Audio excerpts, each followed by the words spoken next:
Selama lako mengkalau teripoto matua bisesena peadasan nambe pandita penatua dan yakin tumalah hadir di dalam ngianten tumai kupe katabe anak usaha selama lako teripoto matua lalang kapahentang mengkalau staf kecamatan yang mewakili Pak Camat ambil lako Bapak Babin saya boleh hadir pada saat ini. Kupekatabe anak usoh salama lako inggan nato di poto matua ilalan inde Pak Petuan na kupekatabe usoh salama lako inggan na di demodandan na upama tete inde to hadir tentu lain.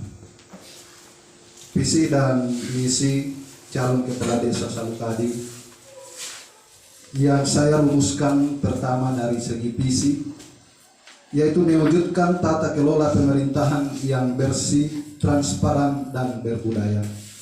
Sedikit saya jelaskan bahwa tata kelola pemerintahan yang dimaksud adalah tata kelola yang bersih, transparan, dan berbudaya. Budaya ini tidak bisa kita tinggalkan sebagai warisan leluhur kita. Kekayaan-kekayaan merupakan kekayaan kearifan lokal yang harus kita pupuk adalah budaya. Lalu dalam rumusan misi ada 14 poin. Yang pertama, poin pertama adalah mengedepankan musyawarah mufakat, bahwa desa kita ini didasari dengan musyawarah dan mufakat. Yang kedua adalah melaksanakan laporan pertanggungjawaban akhir tahun melalui musyawarah desa. Jadi kalau mungkin selama ini kita tidak pernah melakukan musyawarah pertanggungjawaban, maka ketika saya terpilih, ini janji saya akan melakukan pertanggungjawaban secara transparan. Yang ketiga adalah menata pelayanan pemerintahan berdasarkan tugas dan fungsi perangkat desa. Ada pembidangan, kaur-kaur, dan kepala urusan. Ketika saya terpilih, maka saya hanyalah selaku manajerial. Saya akan memberikan tanggung jawab sesuai dengan tugas dan fungsi masing-masing bidang. Keempat adalah melakukan pembangunan secara merata, baik fisik maupun non fisik. Jadi tidak ada perbedaan, tapi secara merata. Yang kelima adalah memelihara bangunan yang ada, memperbaiki yang rusak, dan melanjutkan pembangunan berdasarkan musyawarah desa. Salah satu contoh ini turbin. Turbin harus dipelihara, harus dimaksimalkan. Namalai ini penerangan yang maksimal, menikmati masyarakat umum. Ini contoh. Kemudian selanjutnya poin ke-6 adalah mengembangkan ekonomi masyarakat melalui program BUMDes. Pengembangan ekonomi masyarakat melalui program BUMDes. Ketujuh adalah percepatan sumber daya manusia.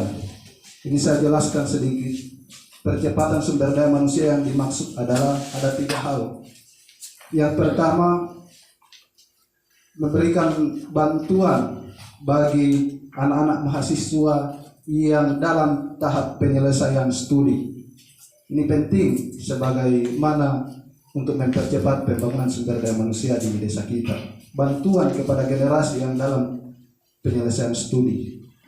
Yang ketiga adalah memberikan bantuan bagi mahasiswa yang berprestasi, yang memiliki IPK 3,0. Ini 3,0 ini kenapa penting? Karena bagian daripada bagaimana kita melihat anak-anak kita apakah mereka kuliah baik-baik atau tidak.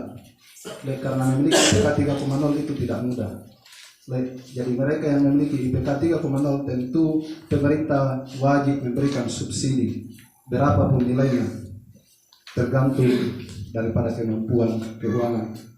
Yang ketiga dari percepatan sumber daya manusia ini adalah memberikan subsidi bagi generasi yang bisa lolos masuk perguruan tinggi negeri. Tidak semua generasi bisa lolos masuk perguruan tinggi negeri. Kenapa? Karena hanya di negeri persaingan yang begitu ketat. Berarti ketika generasi bisa lolos masuk perguruan tinggi negeri memiliki kualitas yang sungguh luar biasa. Baik. Jadi ini penting kalau kita mau mempercepat sumber daya kita di Desa Salukadi. Dan yang kedelapan adalah ini yang penting adalah pembinaan kelompok tani. Pembinaan kelompok tani ini secara stimulan, ini penting. Salah satu contoh kelompok tani ini dibina bukan hanya dari segi teori tetapi juga langsung kepada prakteknya. Lalu kemudian diberikan stimulan seperti yang sudah dilakukan oleh beberapa desa-desa tetangga. Mereka belajar secara kelompok, praktek secara kelompok langsung di kebun, lalu mereka diberikan semacam stimulan, apakah itu dalam bentuk pupuk atau transport dan lain sebagainya. Ini kita bisa bermitra dengan pendamping penyuluh pertanian.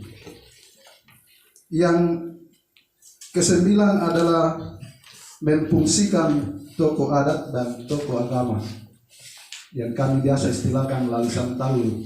Memfungsikan tokoh adat dan tokoh agama sehingga ketika ada kejadian seperti yang terjadi di dalam desa kita, maka persoalan ini bisa dirumuskan dan dibicarakan bersama oleh orang tua lalisan talu.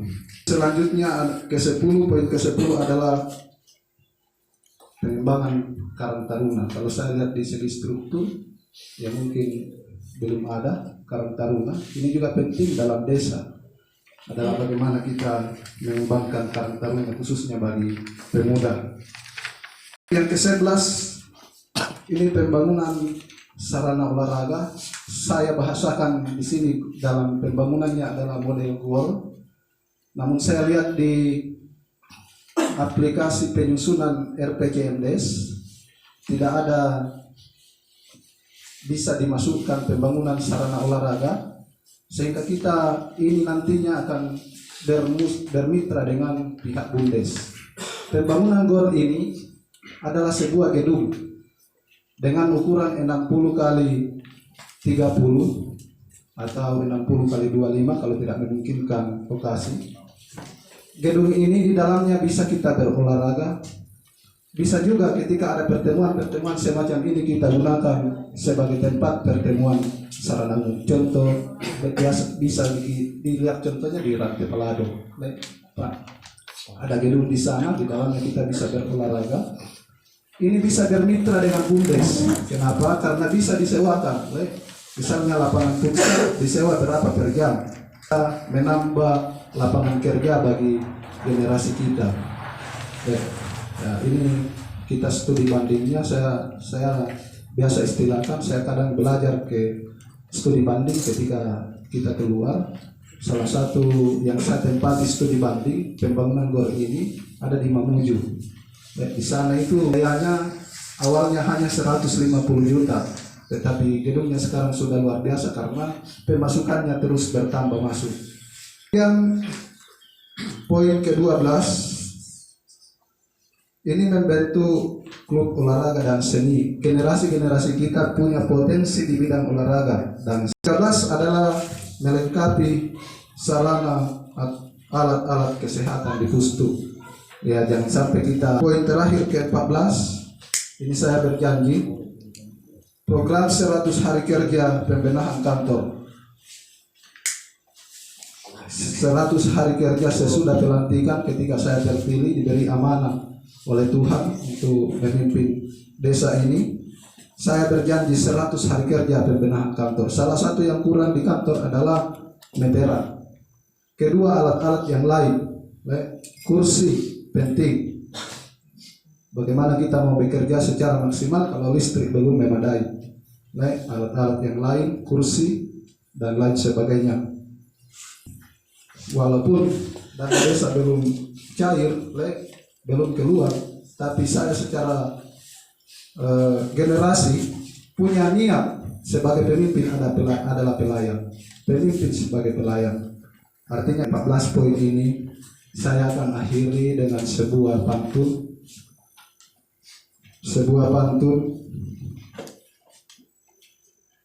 Kayu lengkung di atas batu, batu halus buat sang ratu. Ayo dukung nomor 1, pilihan bagus paling bermutu. Demikian dengan siapa.